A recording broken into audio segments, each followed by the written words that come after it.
Bismillahirrahmanirrahim. Assalamualaikum warahmatullahi wabarakatuh. Kak Tabe, perkenalkan nama saya Nadiem Fadlan Nirwan dengan NIM channel 11241259 dari kelas B dan dari kelompok 10 histologi Kak. Baik, di video kali ini saya akan mengerjakan tugas garis yang dimana saya akan menyebutkan struktur-struktur yang dilalui aliran urin beserta epitelnya dan juga sawar darah filtrasi. Baik, langsung saja. Yang pertama yang akan saya jelaskan adalah aliran urin dan juga sawar darah filtrasi. Jadi darah itu masuk ke ginjal melalui arteri renalis dan arteri renalis akan bercabang menjadi arteri segmentalis. Arteri segmentalis ini bercabang menjadi arteri interlobaris yang berjalan di antara lobus ginjal. Namanya saja arteri interlobaris, ya pasti berjalan di lobus ginjal. Kemudian arteri interlobaris ini akan bercabang menjadi arteri arcuata yang melengkung di perbatasan antara korteks dan medula ginjal. Arteri arcuata akan bercabang menjadi arteri interlobularis yang masuk ke ginjal, dalam korteks ginjal. Kemudian darah menuju ke glomerulus melalui arteriole afferens di kutub vaskular corpuscle renalis. Kemudian filtrasi darah terjadi di glomerulus.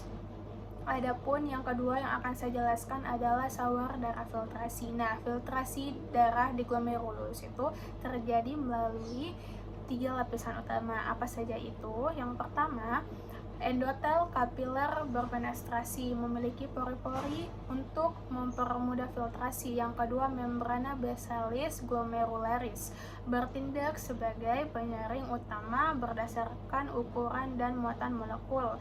Ketiga, celah filtrasi pedicle podosit. Jadi podosit membentuk celah filtrasi yang mengontrol substansi yang masuk ke ruang urin di kapsula Bowman. Kemudian ruang urinaria atau kapsula Bowman. Jadi urin primer yang terbentuk mengalir dari glomerulus ke ruang urin kapsula Bowman. Kemudian adapun alur di sistem tubulus. Yang pertama, tubulus contortus proximal. Epitelnya adalah kuboid sederhana dengan brush border atau mikrofili yang tebal. Fungsinya adalah untuk reabsorpsi maksimal. Yang kedua, tubulus lurus proximal. Epitelnya kuboid sederhana dengan lebih sedikit mikrofili dibandingkan tubulus contortus proximal. Kemudian selanjutnya Ansa Handler cabang descendens tipis. Epitel pipis sederhana, fungsinya memungkinkan difusi air. Kemudian Ansa Handler cabang ascendens tipis. Epitel pipis sederhana, fungsinya adalah impermeable terhadap air, tapi memungkinkan difusi ion.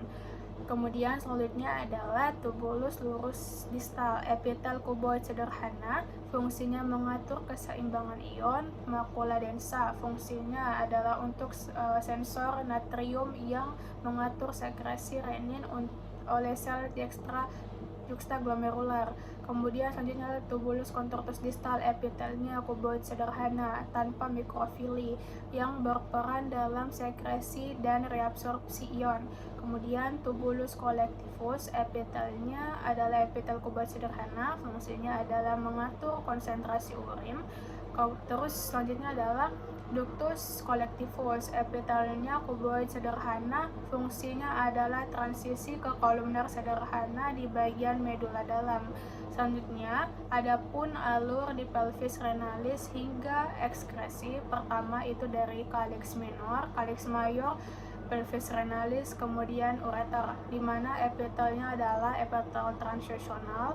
Di bagian proksimal atau 2/3 awal adalah epitel transitional tebal, dan di bagian distal atau 1/3 akhir adalah epitel transitional lebih tipis. Kemudian selanjutnya adalah vesika urinaria atau kantong kemih. Epitelnya adalah epitel transitional yang berfungsi memungkinkan distensi saat urin menumpuk. Dan selanjutnya adalah uretra pars prostatica, epitel transitional yang berubah menjadi kolumnar bertingkat. Kemudian selanjutnya uretra pars membranosa, epitel kolumnar bertingkat Dan yang terakhir adalah uretra pars sponyosa. Epitelnya kolumnar bertingkat di bagian proksimal, yang dimana nantinya akan berubah menjadi epitel squamosa bertingkat tidak berkreatin di bagian distalnya. Nah, itulah tadi jalur perjalanan urin dari ginjal hingga keluar dari tubuh. Selanjutnya, saya akan menyebutkan proses spermatogenesis beserta spermiogenesis dan perjalanan sperma yang melalui struktur apa-apa saja beserta epitelnya dan juga fungsi dari kelenjar. Baik, langsung saja. Pertama yang akan saya jelaskan adalah proses spermatogenesis dan spermiogenesis. Jadi spermatogenesis itu kan terjadi di tubulus seminiferus. Adapun yang harus kita highlight, pertama spermatogonium 2N atau sel induk sperma itu mitosis, kemudian spermatosit primer atau 2N itu meiosis 1, kemudian spermatosit sekunder atau N meiosis 2, dan spermatid atau N masuk ke tahap spermiogenesis. Kemudian yang kedua spermiogenesis, perubahan spermatid menjadi spermatozoa matang meliputi yang pertama pembentukan akrosom, yang kedua kondensasi nukleus, yang ketiga pembentukan ekor atau flagellum, dan yang keempat adalah pelepasan sitoplasma yang berlebih. Yang kedua, saya akan menjelaskan perjalanan sperma dan struktur apa saja yang dilewatinya. Pertama, tubulus seminiferus, epitelnya adalah epitel berlapis dengan sel Sertoli. Fungsinya sebagai tempat spermatogenesis dan spermiogenesis serta nutrisi oleh sel Sertoli. Yang kedua, tubulus recti, epitel kuboid sederhana, fungsinya sebagai saluran transisi dari tubulus seminiferus ke retestis. Ketiga, retestis, epitel kuboid sederhana dengan mikrofili, fungsinya mengumpulkan sperma dari tubulus seminiferus dan mengarahkannya ke ductus efferens. Keempat, ductus efferens, epitelnya kolumnar bertingkat dengan sel bersilia dan non bersilia. Fungsinya untuk yang bersilia membantu pergerakan sperma, sedangkan yang non bersilia adalah menyerap cairan dari testis.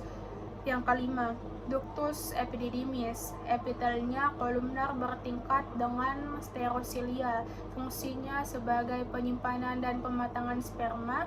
Kemudian fungsi keduanya adalah absorpsi cairan testis oleh sterosilia dan memberikan mortalitas progresif pada sperma.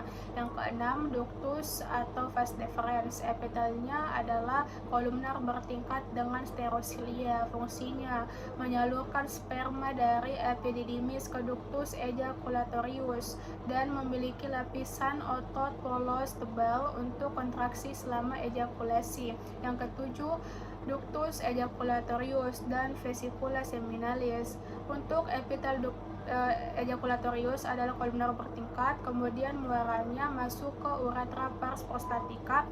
Dan adapun fungsi dari vesicula seminalis adalah menghasilkan sekret kaya fruktosa untuk energi sperma dan mengandung prostaglandin untuk meningkatkan mortalitas sperma. Yang kedelapan, uretra pars prostatica dan juga kelenjar prostat. Epitel uretra pars prostatica adalah transisional. Fungsi kelenjar prostat yang pertama menghasilkan cairan kaya enzim proteolitik atau PSA untuk mencairkan semen dan mengandung asam sitrat sebagai sumber energi sperma.